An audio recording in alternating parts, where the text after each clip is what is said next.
Welcome to Organizational Sherlocks, the podcast where business meets psychology and your organizational puzzles meet their match. Join us for captivating stories and practical solutions to unravel your toughest challenges.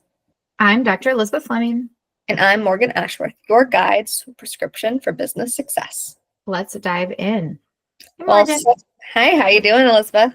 Doing well. How about you?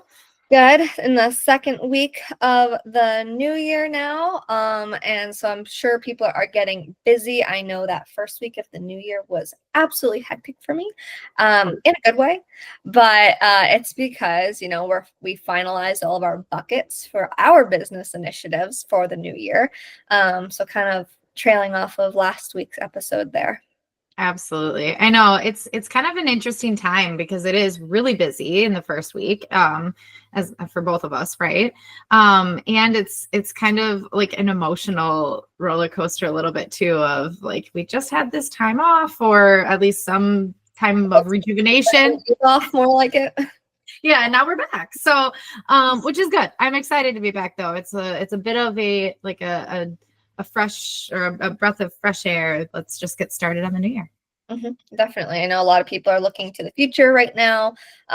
We are as well. And, we talked about some of the popular business initiatives that we expect to see in the new year, but kind of wanted to give you some insight on what we personally are working on because, Elizabeth consults externally, as well as a professor. I am internally consulting. I do a little bit of external consulting, but mostly internal with one organization where I'm chief people officer.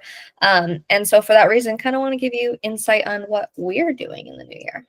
Yeah, I think that sounds good. And it's always fun to hear what other people are doing because it then kind of sparks these ideas for me too of, or different ways of looking at things as well. But do you want to kick it off, Morgan? Do you want to tell us maybe about an initiative that Ashworth Awards has? Yeah, definitely. It's funny, Elizabeth and I do message a lot throughout the week and kind of putting our ideas and thoughts for our initiatives off of one another. So she already knows a lot of what's going on. But one thing that we expect to see in the state of Massachusetts, which is where the organization is based, is pay transparency. They're planning to put it out there in October of 2025 this year. And so that means it's time to get us ready and up to par. Not to say we're not up to par. We're on the threshold. Basically, we have a plan in place. It just needs to get implemented fully. And so dealing with the salary transparency, another name for pay transparency, I'm doing market analyses and also getting our total comp reports out from 2024, as well as preparing them for 2025, when we're talking with candidates and whatnot. Super important. One big part of pay transparency is actually putting the salary on to job posts. That's kind of the main part of pay transparency, though a more, higher level version of it is when you actually have to explain why you're bringing someone on at a certain rate to the employees. That is less common in the world in general, but pay transparency overall, you can think it's just being transparent with what the pay is when someone starts interviewing with you right off the bat, making sure that the person is applying to a job that's within their range. Absolutely. Yeah. I think, obviously, like, it's a little bit different for me because I'm consulting and I don't have a ton of employees or anything by any means, but I am seeing a lot of different job descriptions. I'm actually on a hiring panel right now for a new professor, and it's really cool because for many of the jobs at the university, they now are putting that on there. And so it kind of made me curious, just to throw it out there really quickly. There are if you just simply Google pay transparency by state, if you're interested in whether your state requires it or not, there's a bunch of different articles out there about best practices and what different states do. So I would definitely check it out. I know ADP has a good one that they kind of keep updated based on what the states say. Yeah, oftentimes you can actually even do your market analysis by just kind of looking up within the area. Yes, it's better to have a specific system that's doing it on a geographical basis, but usually you can kind of get a rough idea of what pay is looking like to make sure that you're competitive as you go on. I know when I do a job posting, for years I've been putting the salary range on it just because it's more natural to get candidates in that way. You know, you actually usually get about double the amount of candidates when you put the pay on there. And we did see that change happen. I started putting the pay back in 2020 on it. But making sure that you are competitive within the industry is important. So connecting the market analysis to your pay transparency practices is always a benefit. Yeah. Yeah. Well, and I think too, I mean, I think you get more, it's not even just more candidates. Like I would take it one step further and say more qualified candidates, like people who are realistic about what's happening, right? If you can look at it from both sides, you can look at it from the employer side where, I mean, I don't know about you, Morgan, but I have been in situations where I've had 300 applicants for one position. And that is as a employer or like an employee within a company, a little overwhelming, like let's be honest, right? Because despite what people think, we actually do look through and figure out who's there. It's not a computer doing that a lot of the time. Good employer. Yeah, but so from that perspective, it's nice because I think you have just a more realistic pool of candidates for a position who are serious and okay with the salary. And from a candidate perspective, I think it's nice because they get to make that choice and say, you know what, that's not within the range that I'm looking for. And then they get to choose what to do. Yeah. Like they get to make informed decisions about their life. So I know it's not exactly what this whole podcast is about, but I do think it's worthwhile and maybe even a longer conversation. Yeah. I'm sure we're going to get into it at another point this year, but again, just kind of giving you insights onto what we're working on. Exactly. Always, if you want to learn sooner, feel free to message us and let us know. We'll probably post a little bit about it, but again, we'll get into the more specifics later on, just kind of letting you know what we are actively utilizing, not just what we're seeing out there. So you can tell, we're in the space. We're actually working these. It's not like we're just talk about them with you guys. Absolutely. Yeah. There's some practice and applicability here for sure. Yeah. Speaking of applicability, what's something you're applying in the new year, Elizabeth?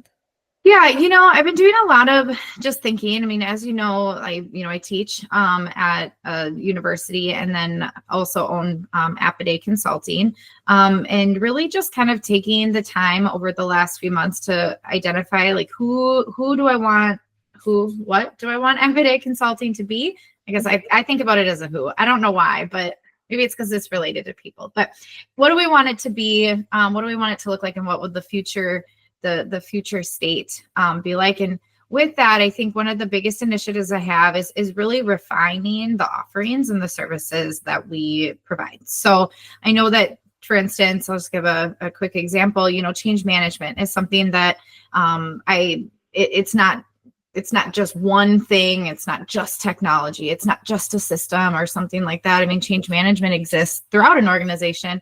And I find myself consistently doing that work and yet not having it as a service offering or like really having an understanding. And so this year, I know Morgan has been awesome at helping me kind of developing or giving me feedback, I guess, on the model that I developed for change management and what that looks like. And so one of our big initiatives is to really kind of make that more prominent and helping people understand the value and the place of change management throughout kind of the organization and the year that the organization is going through, the different challenges they may face. So that model is out, it's deployed, it's ready, and I'm excited. Yeah. Awesome. Yeah, I was really excited to see that. And it was fun helping you hone it in a little bit more, giving you a little bit of feedback. But I mean, obviously it was 99% there before I even saw it, knowing you. You know what though, I don't know about you, but when you do something and you're so invested in it, you just like need outside eyes to give you some feedback. Yeah. It gives you a little of confidence too. Absolutely. That too. That's fair. So yeah, so that's a huge one for me is refining both the services that I offer and the messaging that accompanies those services. Yeah, awesome. So really kind of mission driven in a sense, which obviously is something we've talked about before. It's actually the first thing we talked about on this podcast ever. I wonder where Elizabeth's focus is. I guess so. I'm a mission driven person. You know that. Oh yeah, me too. I get it.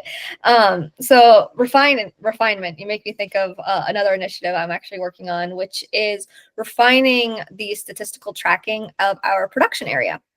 Okay, so this one doesn't sound so fun, but it I think it sounds actually, amazing because I love statistics and I love data and I love tracking things. So I am all in on this one.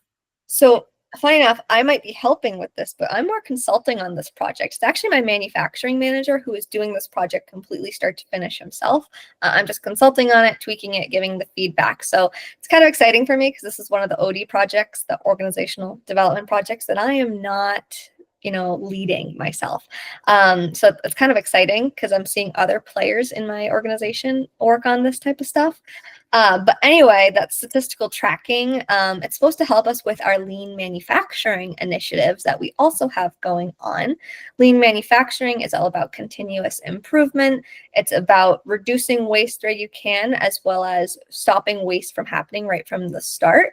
Not just about reducing waste in the sense of trash or material, but also reducing waste in the sense of time and efficiency. So we're a customized manufacturer, and because of that, we're doing everything start to finish. Right. So it's not like you're ordering something out of a warehouse, and so we're not warehousing much material unless we have a few pieces ready to go that we've already pre-created that simply need to get decorated or designed. So I'm really excited for the statistical tracking because it'll let us hone in on that. And then it will later on actually allow me to compare labor costs to market analysis. And so this is actually going to be another later project of mine. I think this year is a numbers year for me. So this is another area that's really Elizabeth's is that number area. Yes, I do work with quantitative data constantly, but I'm the theory girl, I'm the application girl. And so it's all about that qualitative data for me usually. Yeah. Well, that's kind of funny actually, because I'm going to be doing kind of supervising some qualitative research. Mm-hmm. So maybe we're just kind of flipping and Expanding flipping fully, but stretching our typical comfort zone, we'll say. And hey, we have each other to look to for help because you're the quantitative one, I'm the qualitative one usually. Not to say we don't do the other, but yes, we're definitely expanding what we work on. We are always learning. We are always expanding our skill sets and our knowledge base, just like you guys should be doing. Absolutely. Yeah. I think it'll be fun. I mean, I know you've obviously have worked with Dade before, and I've worked with qualitative stuff too. And I know we'll have a guest on in the future that kind of gives a more qualitative view on 360 assessments. And so I think maybe I'm just seeing themes already coming into this podcast. Yeah, they're just kind of happening. So. Yeah. Do you have anything else fun and exciting going on this year, even if it's for later in the year? Yeah, I think I'm ready in a lot of ways to, I've been kind of a sole, I guess service provider and all that for a long time. And I'm really doing a lot of research now into what would it look like to bring on a new staff member or an employee to the organization or to my company sometime by the end of 2025. I have and again, this goes back to the mission part of it, but or maybe it's bigger than a mission. I'm not really sure. I would really like to offer training in this space, really hands-on applicable training. And with that, I think it comes, obviously having the client work and all of that, and building those relationships with clients so they're comfortable with trainees being a part of the different engagements. But that's an area I'd really like to look at in 2026. And I know that in order to get there, I'm going to need some extra support because I am one human. So that is a big initiative for me, is exploring what it might look like to have an employee join me. Yeah, great. Obviously it's a not burden, but it's a big, trying to think of the word for it. It's a big change for you. It is. Yeah. And so because of that, it's going to be hard to get used to in a sense. That's why it's not a burden, because eventually they're going to help you. But you're putting so much more effort into this individual. Yeah. I think it's so special though that it's going to be providing training in the space, because I think that sometimes the space is hard to get into, whether that be leadership or organizational development, change management, continuous improvement, anything along those lines, it's hard to get into. And that's not even considering the entire hiring market and how it's going right now. Exactly. Yeah. It's kind of funny because, I've been a leader for a good number of years. Like, it's not the people leadership part. Obviously, that's the world that I work in. That's really not the part that is a little bit nerve-wracking. It's all the extra stuff, because I know we've talked before, I do all of my own billing. I do all of my own tax preparation. I do all of my own, and that changes significantly when you have an employee. And so it's those pieces where I'm trying to figure out, strategically, do I need to bring, maybe a consultant in to do some of those things so that I can keep myself open enough to be able to engage in the training fully. And so I think it's really just kind of, it's an initiative that will come to be. Hopefully will bloom at some point. Yeah, I'm sure it'll work out well. My partner, he brought on his first employee a year and a half ago, maybe. Years are passing so fast. I know, right? But so he brought on an employee actually over a year, I think, or maybe 2 years. I really can't measure it now. Clearly, time passes too fast for me. But he brought it on, and it was a big change for him. But he got to roll with it, and I'm sure you'll do the same thing. Oh yeah, yeah. I'm not too concerned about it, but it is on my mind. That is for sure. Yeah. No. Yeah, it's just that next step is, knowing you have to retain this person, you have to, make them happy. And so, employee well-being, that's important for you come the new year. If you're going to be hiring a new person on, employee well-being is also really important to me. I would say that I don't necessarily have any specific initiatives in mind, though most of my ideas are surrounding retention, really in two of my major departments, the two of the busier ones that kind of work more hand in hand with our customers. I don't have, like I said, any specific initiatives in mind, but it is one of the business items that I'm working on in this new year. It's popular. It's always continuing to grow. I will say my one change for the new year is I've said it to my team now. My mantra for this year is there's no I in team. So if I hear lots of I's and me's, I am not going to put much energy into it until I hear I'm doing this for us, or the term us or the term we. I really want to focus on, we are a collective at the company and we are a team. We collaborate on pretty much every project going on. Not necessarily, as an entire company. We're not going to have 35 plus people working on one project, but you are collaborating with people in your team, people in different teams, like the different departments. And so that's one of my mantras, is trying to get people to meet you halfway when it comes to employee well-being and really take ownership of creating the culture they want to see in the organization. Yeah, I think that sounds great. I know it's kind of funny. I think it might irritate some people at times. There's a possibility there, but I'm not 100% sure. I will typically not, it doesn't really matter what I'm doing. If I'm volunteering or I run I'm like part of a fundraising, well, it's like myself and one other person for my son's youth hockey association, or my daughter too. Gosh, they both play now, which is wild. Youth hockey, so we do fundraising, right? And I will very rarely say I did this, even if I am the one who did it, because I'm part of a team. Yes. And so, Cheryl and I work together and do these things. And sometimes we divvy up responsibilities. I might take one event and plan most of it. She may take the other, but it's always, we put this together, or, and sometimes people are like, yeah, but you did all the work. And I'm like, well, kind of. I mean, not really, because we're a team. Right? Yes, I wouldn't be empowered to do the work if it wasn't for her being there. Yeah. I did the work here, so she could do the work here. It's the idea of divide and conquer, but you're still working with the team to divide and conquer. And that's really important to me as this year continues on, because for me personally, I have put so much energy into the company and into the individual people, and certain individuals, they're never going to work out. They never want to meet you halfway, and that's sad. But those are usually your quiet quitters, the people that are less intrinsically motivated, so they're not really fulfilled by their position, whether it be their fault, your fault, no one's fault whatsoever. Sometimes someone's just not fulfilled. But this year my goal is for employees aka team members, I don't use the term employees with my team, to meet me halfway and to want to partake in the culture and the development and the suggestions and innovation, to really hone in on the values and feel that they are part of something larger.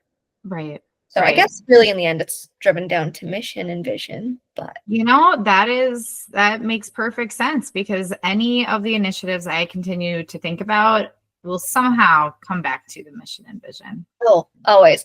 I Yeah. mean, Elizabeth and I were just talking about as well. You know, we're both kind of the foundational principles of organizations. That's kind of how we both start. But we do two different things with it. You know, I focus on more business strategy and the overall there, after we look at hierarchy, mission, values, policies, yada, yada. While Elizabeth, you look more into. Yeah. Oh gosh, I thought you were going to answer it for me. Okay, I guess I'll answer it. Just kidding. Well, you know the No, stuff. I mean, yeah, like I mean, using those foundational pieces to understand like what is the right action or intervention or whatever word you want to use for that particular company. And so while for you, I think it's you're foundationally like living in that and breathing it every single day, there's a kind of this extra step for me. Like I need to get to know the companies I work with and understand their foundation, so that even though my service offerings, my assessment or my development or my team stuff is relative, I mean, it's pretty, it's thought out. There's a lot of kind of structure to it, and understanding where their foundational pieces are helps me to tailor it in a way that's going to be meaningful, helpful, useful for them. Right. And so everything that I do with clients starts with understanding who they are as an organization and where they want to be. Yeah. And I feel like you go kind of like this people-centric approach. Yep. And yes, we're both looking at the goals of the organization. I feel like you kind of go on a people-centric approach when it comes to skills and personalities. Well, I kind of look at that overall, like, okay, the company has this goal for this revenue, or this goal for this build, or this goal for this. And so then I connect the people ups kind of after the fact. I mean, definitely there's so much overlap in what we do. Oh, yeah, absolutely. We do it in different ways. It's just a different application. Yeah. Yeah. Which I think is cool though, because it gives me, it for me as like an external consultant, gives me an opportunity to say, hey, I had this situation come up. Like, what's your perspective as somebody who, is leading teams internally? Would you have seen it differently? So I think as like a feedback mechanism, it's nice to have, you, and then I'm hoping the other direction too, of like, well, what might you consider? What other things have you tried? Right. Because there's a lot of power in networking. I think there's a lot of power in building the relationships and, finding people who can both challenge you to help you grow, but also support, like saying that my change management model was pretty or whatever. I think you said it was pretty. I don't remember what I said exactly, but it was something along those lines. Yes. I think it's pretty. We'll have to share the change management model to the LinkedIn for our listeners. But I feel like there's so much going on for this year. There's one last point I want to touch on is consumer psychology. That is something I will be focusing on. I might not personally be involved in every initiative within that. Our director of strategic development, he is kind of the main go-to when it comes to goal setting for our sales team, which then turns into like customer satisfaction surveys, things along those lines. Meanwhile, I kind of take the marketing approach, and I'm looking at like organic growth in the social media. Right. TikTok may or may not be shut down this month. I just learned that from my students, because apparently I just ignore that kind of information, just so you know. I did not know that was actually a thing. I knew it was a possibility. I didn't realize though until I was like, they kind of made an announcement that the final decision would be made this month. And that's when I realized, okay, it might really be shut down. And so people are looking to other areas where they might organically market themselves, social media being one of those. I've definitely found myself in that space because organic growth is very helpful when you're trying to not spend the money for marketing. Right. That's kind of funny. I don't ever use TikTok. I mostly watch like reels on Facebook. I don't know why. It's just my own. That's the thing. A lot of the reels that are on TikTok, so I guess TikToks are also reels that get put onto Instagram and Facebook. So it's not like we'd lose that entirely if TikTok is to get shut down. But I do know there's another social media platform called Lemon8. Yeah, that's what my students told me. I was like, lemonade? What are we talking? What are you saying? Like, I needed them to say it out loud a few times so I could figure out. Lemon8. Yeah, right. Yeah. So I thought initially that they said lemonade because that's what I heard. Yeah, I didn't even put two and two together until you said that you thought they said lemonade, but I think that's kind of the coined term. Yeah. Actually, for my class, I will give you a class initiative, just so you know. So we started a new class, and we are using all of the funny quotes, and we are going to create a T-shirt because it is the last class of their doctorate program before they go on internship. So we are creating T-shirts. That'll be fun. And I also may or may not, I know it's totally not about initiatives, but I may or may not, definitely may, have agreed to bake a cake for someone's birthday because it happens on the day of class. So okay, well, hey, it's kind of that's a well-being approach still. It's a student well-being instead of employee well-being. For us, we do like little gifts for birthdays as well. It's a little thing. I actually want to change ours this year. I was doing goodie bags, but now I kind of want to like get like a mini like cupcake or something, like a big either mini cake or big cupcake, and then we always have a balloon that goes off their chair or their goodie bag. So that's perfect. Yeah, see, so it's kind of like dual purpose because it's birthday and it's the day before they find out where they match for internship. So it typically and historically that class period has been a lot of anxiety and a lot of worry, and what if I don't match, and what if I don't get my first choice, and what if I have to move across the country. So I figured cake would be maybe a good way to calm people's nerves. Yeah, cake's always good. Yeah, so crave it. Now you know something else about me, that I like baking cakes. And if you want to see one of my most recent cakes, I will send a picture, or I'll post a picture of it. Yeah, I think you have to now. I will. It was my daughter's golden birthday cake. So very cute. Very cute. Well, I feel like we've had a great conversation. You guys kind of got to get to know what initiatives we might be putting into place this year and kind of what trends we're following along with, that we are actually in live action incorporating into our companies or businesses. Absolutely. Yeah, I think it was a great conversation. I'd love to hear what other people are doing or what initiatives they have. I mean, I think it's important to keep in mind that you don't have to be an executive. You don't have to be, an owner or a high level leader to have some different goals or initiatives. You may have initiatives that exist within your team, and we'd love to hear what some of those are if you're willing to share. And of course, as always, if there's any, feedback or even just a conversation that you're willing or that you want to have, reach out to both Morgan and I. Would be happy to chat with you. Yeah. So you'll continue hearing us talk about the different business trends because that is what we do. I know next week we're going to be getting into a couple weeks of DEI conversations. Mm-hmm. So I'm excited for that because we have some altering opinions there. Yes, absolutely. I think it'll be a good conversation. I am excited. So I think we should wrap up for today. And we will see everyone next week. Does that sound good? Yeah, I think that sounds like a plan. Perfect. Well, everyone, this concludes another intriguing episode of Organizational Sherlocks. I'm Elizabeth Fleming. And I'm Morgan Ashworth, reminding you that the journey to success is an ongoing investigation. Always stay curious, stay strategic, and keep utilizing insights to decode your business mysteries. Join us every Tuesday for your next Whodunit. This is Organizational Sherlocks, closing today's case. See you next time.